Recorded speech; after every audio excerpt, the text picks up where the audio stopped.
sadar dan lupa bahwa kita semua ini adalah anak-anak petani yang belum menghasilkan secercah harapan yang nyata.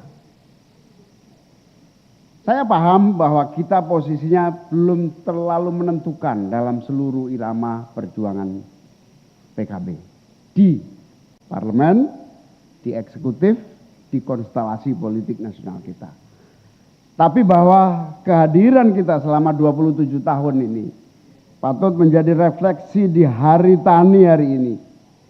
Bahwa kita yang lahir, tumbuh dan besar atas keringat, air mata, penderitaan, perjuangan petani itu belum menghasilkan karya-karya nyata, baik undang-undang, policy, kebijakan, penganggaran saya yakin Pak Cucun, Pak Jazil, siapa lagi wakil-wakil Pak Banggar, kita masih hanya menjadi penonton, belum menentukan anggaran yang terbaik. Kita ingin minimal pertobatannya adalah APBN 5% harus diberikan kepada petani untuk membangun infrastruktur apapun menyangkut pertanian. Itulah permohonan Pak Al yang pertama diwujudkan melalui implementasi APBN untuk petani. Terus terang belum, bahkan ketua fraksi mungkin tidak terlalu apa istilahnya ngeh itu apa? Tidak sadar sepenuhnya bahwa the real policy itu infrastruktur pertanian. Bahkan alhamdulillah saya nggak jadi menteri 10 tahun ini. Bahkan pupuk ini sudah 10 tahun itu di depan mata dan kita tidak melakukan apa-apa.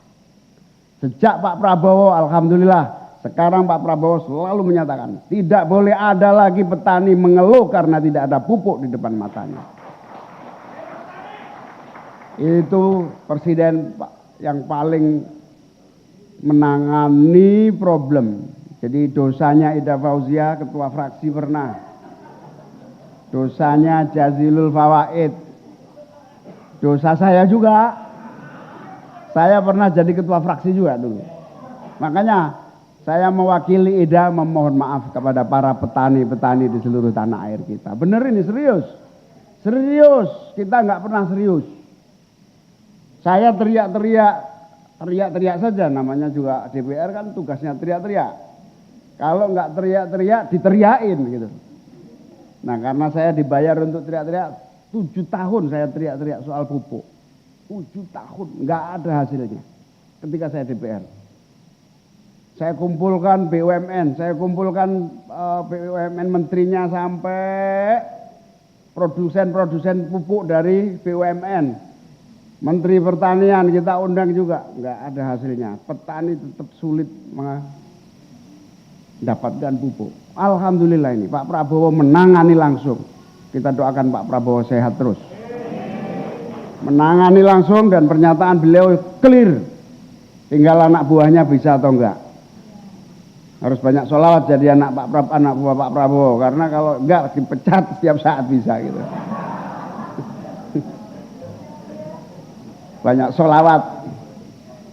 Karena ya kita juga deg-degan juga Farihah ini. Gitu. Baru dilantik udah deg-degan itu. Tapi ini serius. Keseriusannya itu terbukti. Yang enggak serius fantadi sah. Nah, karena itu harapan baru di Hari Tani Nasional ini. Harapan baru yang harus dibangun melalui pertobatan nasional. Yang pertama policy, kebijakan-kebijakan. Yang kedua regulasi. Tuntutan yang paling pokok dari sahabat Idam yang terus dibunyikan. Tiap tahun, setiap Hari Tani. Tak saya catat di mana tadi. Setiap Hari Tani selalu dibunyikan soal regulasi yang tidak pernah kunjung berhasil. Ini kok yang diprint beda dengan yang saya catat ini. Gawat ini staf ini. Kita reshuffle secepatnya.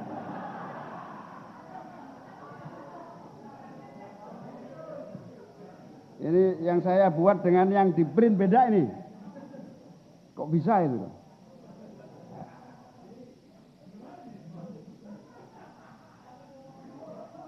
Jadi Bu Ida Fauzia paling senior di DPR, paling banyak dosanya, nggak mikirin tani, termasuk saya. Ini adalah soal agenda legislasi. Agenda legislasi yang tiap tahun dibunyikan, yaitu menyempurnakan semua undang-undang menyangkut reforma agraria komprehensif. Kita punya undang-undang yang disampaikan Pak Staf Ahli ATR tadi. Kita punya undang-undang terakhir itu undang-undang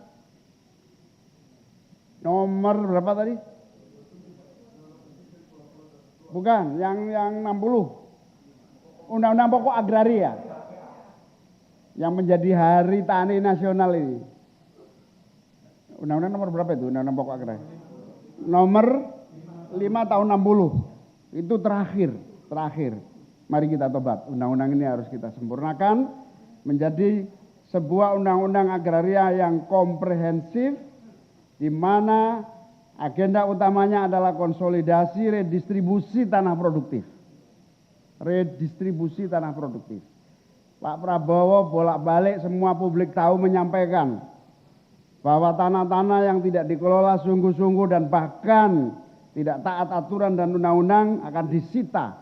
Dan sampai hari ini telah berhasil menyita sejumlah 1,5 juta hektar tanah. Dan beliau langsung saya dengar 4 kali menyampaikan. Paling tidak gimana caranya 1,5 juta hektar itu dirasakan oleh rakyat yang paling butuh mendesak. Desil 1 Prof. Nunung. Desil 1 kaum miskin ekstrim. Jumlahnya 3 juta orang yang punya kemampuan bertani. Yang punya kemampuan bertani. Gak punya apa-apa tapi punya kemampuan. Usia, kesehatan, tambahan skill. Cukup itu. Ini Pak Prabowo merencanakan mereka masing-masing akan diberi akses setidak-tidaknya menjadi bagian dari permodalan 2 hektar per petani desil 1. Ini moga-moga terlaksana.